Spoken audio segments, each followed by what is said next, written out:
Bonjour à tous et bienvenue sur ma chaîne Bien dans ma vie, bien dans mon corps. Je suis Magali Gopin, je suis coach professionnel et aujourd'hui je vais vous apprendre comment rendre vos objectifs un peu plus smart.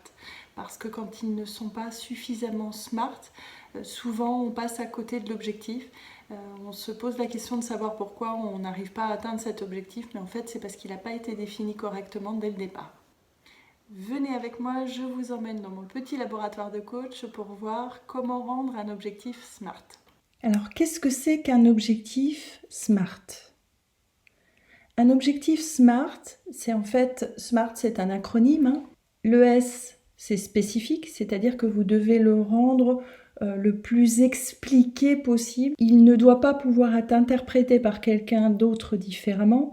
Donc vraiment, je vous encourage à aller très loin dans le spécifique, c'est-à-dire à vraiment détailler, de façon à ce que si vous prenez quelqu'un d'extérieur à vous et que vous lui expliquez votre objectif, il ne puisse pas l'interpréter autrement que ce que vous aviez imaginé. Alors souvent, les objectifs sont peu spécifiques, c'est-à-dire qu'ils ne sont pas suffisamment détaillés et compréhensibles par tout le monde de manière identique. Donc je vous encourage à le faire plusieurs fois. Commencez par essayer de spécifier votre objectif, puis ensuite recommencer, essayer de le rendre encore plus spécifique et essayer de le refaire encore une fois.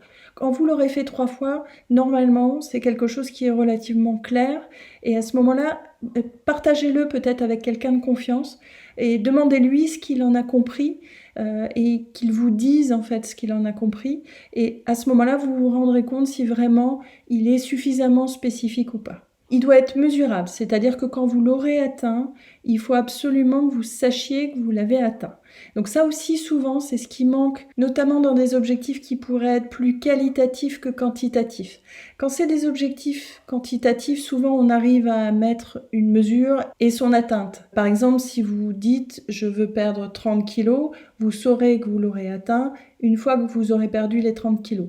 Pourquoi ? Parce qu'il est plutôt quantitatif comme objectif. Mais si vous voulez dire, si l'objectif c'est vous améliorer avec votre belle-mère, vous aurez beaucoup de difficultés à mesurer à quel moment vous aurez atteint votre objectif. C'est essentiel, notamment pour les qualitatifs, d'aller vraiment dans le détail de comment vous saurez que vous l'avez atteint. Mesurable, c'est vraiment ça. C'est comme quand vous faites une sortie en bateau, vous savez que vous avez atteint l'île le jour où vous avez posé le bateau vraiment au pied de l'île. Et bien là c'est pareil, elle est où cette île et quand est-ce qu'on saura qu'on est vraiment arrivé sur cette île ? Est-ce qu'il est atteignable ? Atteignable, c'est est-ce que dans le contexte avec vos possibilités, vos compétences, vos qualités, vous allez pouvoir atteindre cet objectif. Je reviens sur l'objectif du poids parce que c'est celui qui me vient le plus facilement. Atteignable, c'est par exemple si vous faites, je sais pas, peut-être 70 kilos, que vous êtes une femme et que vous vous dites je voudrais perdre 30 kilos, évidemment qu'il n'est pas atteignable puisque le corps n'est pas fait pour fonctionner avec si peu de poids. Physiologiquement, vous n'êtes pas bâti pour faire 30 kilos et donc effectivement, il n'est pas atteignable ou en tout cas, il n'est pas atteignable en santé. Est-ce qu'il est réaliste ? Est-ce que dans le contexte d'aujourd'hui de ce que vous êtes, de votre environnement, de votre vie de famille, de vos besoins, est-il réaliste ? Est-il inscrit dans le temps ? Est-ce que vous vous êtes fixé finalement une deadline, c'est-à-dire un délai pour pouvoir atteindre cet objectif dans le futur ? Il faut absolument qu'il soit et spécifique, et mesurable, et atteignable, et réaliste, et inscrit dans le temps. Donc ça, c'est la méthode SMART. Elle est assez connue, vous trouverez assez facilement des blogs qui en ont parlé, des vidéos de gens qui ont expliqué cette méthode-là. Moi, je voudrais aller un tout petit peu plus loin dans mon laboratoire de coach et vous donner des informations complémentaires pour être sûr que vous atteigniez vos objectifs à l'avenir. Quels sont les éléments complémentaires que je vous demande de prendre en compte quand vous êtes en train d'écrire votre objectif pour être sûr que vous l'atteignez ? SMART, c'est une chose, il y a d'autres choses qu'il faut qu'on ajoute. Est-ce que cet objectif est sous votre contrôle ? En tout cas, il faut que vous vous posiez la question. Est-ce que 100% de l'objectif dépend de vous ? C'est-à-dire, est-ce qu'il y aura des facteurs extérieurs ? Est-ce que ça peut dépendre d'une autre personne ? Et quelle est la proportion finalement qui est sous votre contrôle. C'est important de le faire parce que si on prend mon exemple de tout à l'heure avec améliorer mes relations avec ma belle-mère, est-ce que c'est 100% sous mon contrôle que nos relations se passent bien? Eh bien non.